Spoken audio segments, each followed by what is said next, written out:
toute entreprise est tenue d'établir un bilan comptable avec bien sûr d'autres documents comptables comme le compte de résultat une fois par an. En règle générale, c'est à la fin de l'exercice comptable qui, en principe, s'achève au 31 décembre. Alors pourquoi cette obligation? Eh bien tout simplement pour d'une part calculer l'assiette fiscale qui va servir de payer l'impôt et pour certaines d'entre elles pour publier ses comptes auprès du greffe du tribunal. Dans le cas où la publication n'est pas respectée au greffe du tribunal, l'entreprise devra s'acquitter de pénalités. Alors, deux types d'entreprises qui existent aussi. Vous avez bien sûr des sociétés de personnes comme les entreprises individuelles, la SNC, société en nom collectif et société en commandite simple. Alors là, pour ces sociétés, il y a confusion de patrimoine, c'est-à-dire qu'on ne fait pas la distinction entre le patrimoine des associés ou de l'entrepreneur individuel et l'entreprise. Et vous avez aussi les sociétés de capitaux comme la SARL, la société anonyme ou la société anonyme simplifiée ou la SASU, société anonyme simplifiée unipersonnelle. Donc là, contrairement aux sociétés de personnes, il y a confusion de patrimoine, il n'y a pas, pardon, excusez-moi, confusion de patrimoine, c'est-à-dire que le patrimoine des associés et le patrimoine de l'entreprise sont totalement distincts. Alors par exemple, en effet, dans une SARL, si un gérant ou un associé se sert dans la caisse, là, on parlera d'abus de bien social. Alors, un bilan. Un bilan, c'est quoi? Un bilan, c'est en fait le patrimoine de l'entreprise. En tout cas, le bilan va rassembler le patrimoine de l'entreprise. Ce qu'il faut savoir aussi, c'est que on va plutôt parler de patrimoine net. Le patrimoine net sera la différence entre les biens que détient l'entreprise et les dettes que détient l'entreprise. En effet, hein, comme toute personne physique, lorsque vous voulez acheter par exemple une maison, et si vous contractez un emprunt auprès de votre banquier, la maison vous appartiendra définitivement le jour où vous paierez la dernière échéance de l'emprunt. Alors, par convention, un bilan se décompose en deux parties. Euh, la partie de gauche, euh, comment dirais-je, listera tous les biens que détient l'entreprise et on l'appellera l'actif du bilan ou emploi du bilan. Euh, et sur la partie de droite, vous aurez toutes les dettes de l'entreprise que l'on mettra au passif du bilan, ou ressources du bilan. Alors, on va énumérer l'actif du bilan pour commencer, et on va partir du plus liquide au moins liquide. Alors, le plus liquide dans un actif du bilan, on trouvera les disponibilités. Vous aurez trois grandes familles. Vous aurez bien sûr les banques, la caisse et les VMP. VMP, valeurs mobilières de placement, regroupant éventuellement des SICAV monétaires, des comptes à terme ou aussi des titres de participation si ces titres sont détenus à titre purement spéculatif.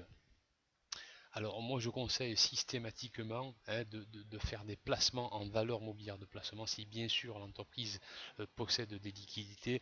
Pourquoi? C'est très simple, c'est pour au moins neutraliser l'effet de l'inflation. Donc ces comptes seront comptabilisés dans la classe 5. Autre actif immobilisé, vous avez les actifs circulants. Alors les actifs circulants, c'est quoi? Ça va être majoritairement les clients. Hein, en effet, en général, les entreprises accordent des délais de paiement à ses clients.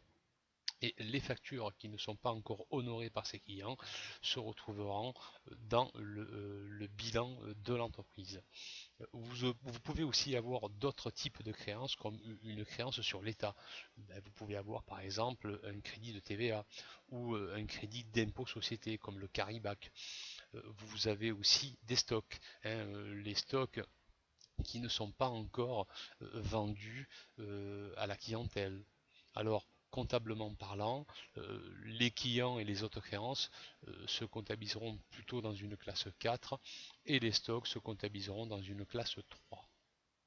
Alors vous avez aussi des actifs immobilisés, ce sont tous les biens qui ne sont pas destinés à être revendus. Vous aurez trois types d'actifs immobilisés, des actifs incorporels comme c'est des actifs qui ne sont pas palpables, hein, comme les brevets, les licences. Vous aurez aussi des actifs immobilisés corporels.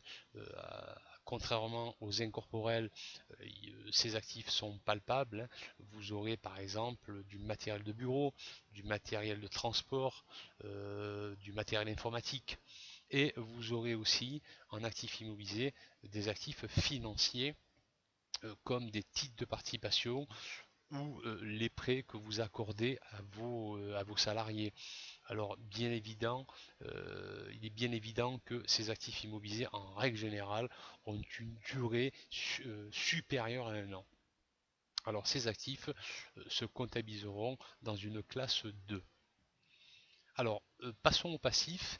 En termes de passif et en termes de dette, l'entreprise peut avoir des disponibilités négatives et ces disponibilités négatives euh, euh, seront symbolisées par des découverts bancaires.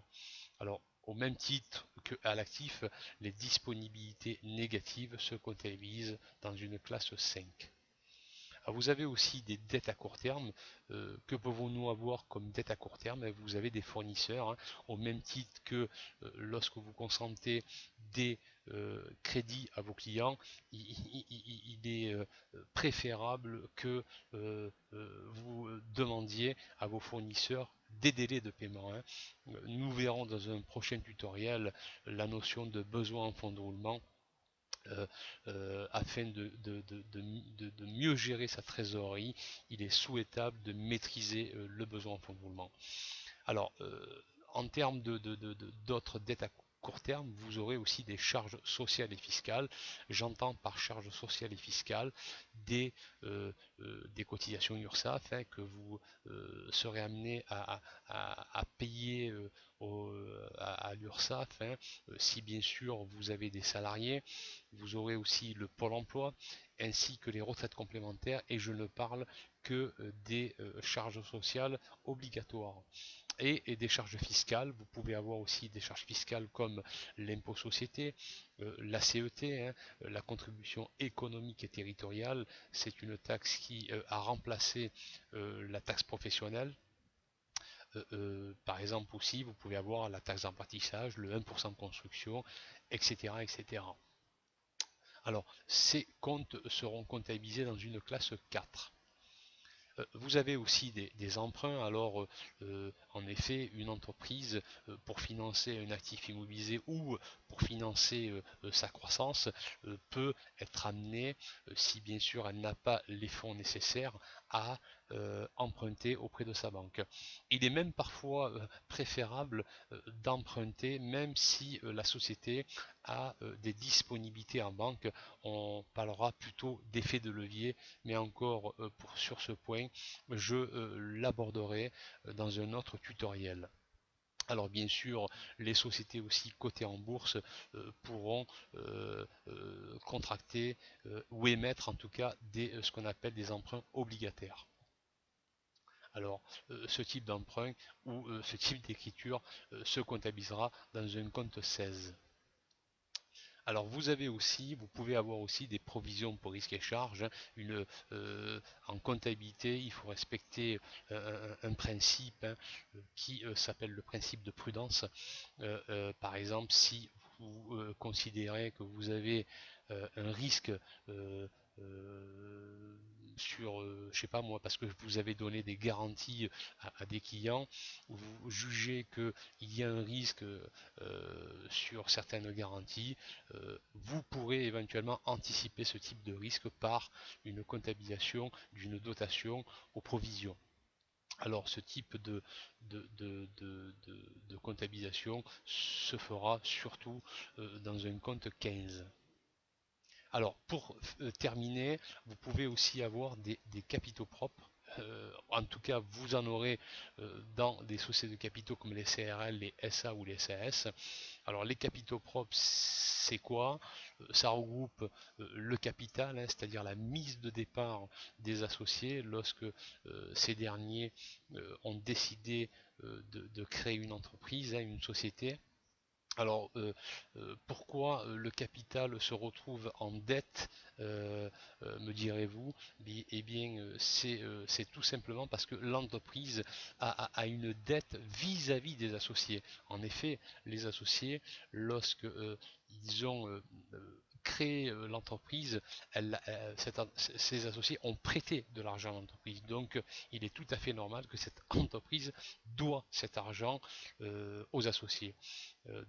En effet, hein, la mise de départ sert en règle générale à financer euh, les premiers rachats, hein, en actifs immobilisés, en stock, à payer les premiers salaires, etc., etc.